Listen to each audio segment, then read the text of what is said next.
whole zone of these may not be dwelt in by reason of the heat. Deep snow covers two. Two he placed between, and gave them temperate climate, mingling heat with cold. The air hung over all, which is as much heavier than fire as the weight of water is lighter than the weight of earth. There did the Creator bid the mists and clouds to take their place, and thunder that should shake the hearts of men, and winds, which, with the thunderbolts, make chilling cold. To these also the world's Creator did not allot the air that they might hold it everywhere.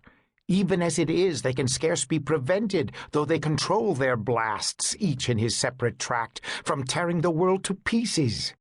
So fiercely do these brothers strive together. But Eurus drew off to the land of the dawn and the realms of Araby, where the Persian hills flush beneath the morning light. The western shores, which glow with the setting sun, are the place of Zephyrus, while bristling Boreas betook himself to Scythia and the farthest north. The land far opposite is wet with constant fog and rain, the home of Auster, the south wind.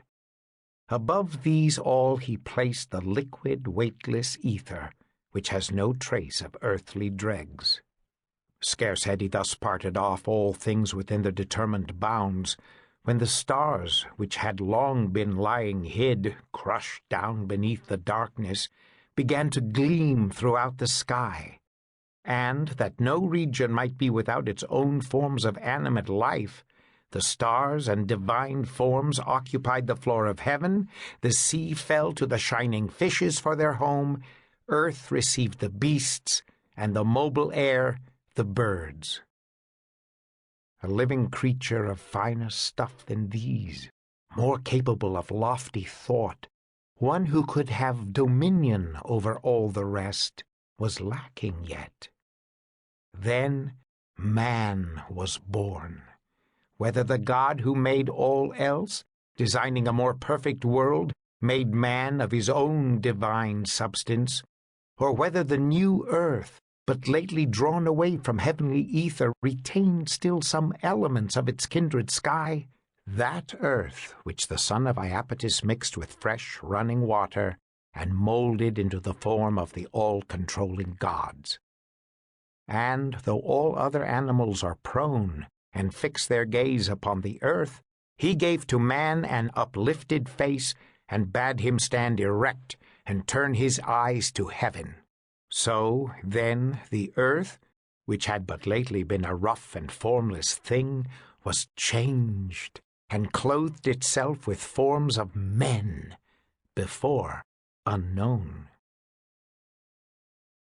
Golden was that first age, which, with no one to compel, without a law, of its own will kept faith and did the right.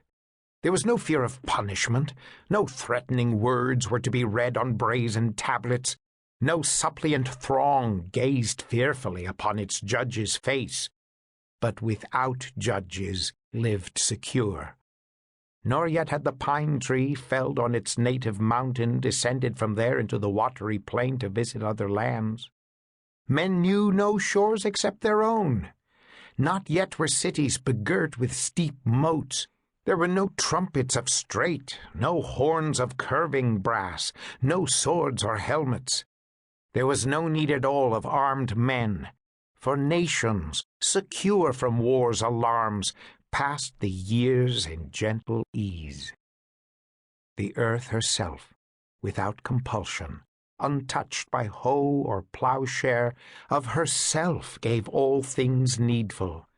And men, content with food which came with no one seeking, gathered the arbute fruit, strawberries from the mountain sides, cornel cherries, berries hanging thick upon the prickly bramble, and acorns fallen from the spreading tree of Jove. Then spring was everlasting, and gentle zephyrs with warm breath played with the flowers that sprang unplanted. Anon the earth, untilled, brought forth her stores of grain, and the fields, though unfallowed, grew white with the heavy, bearded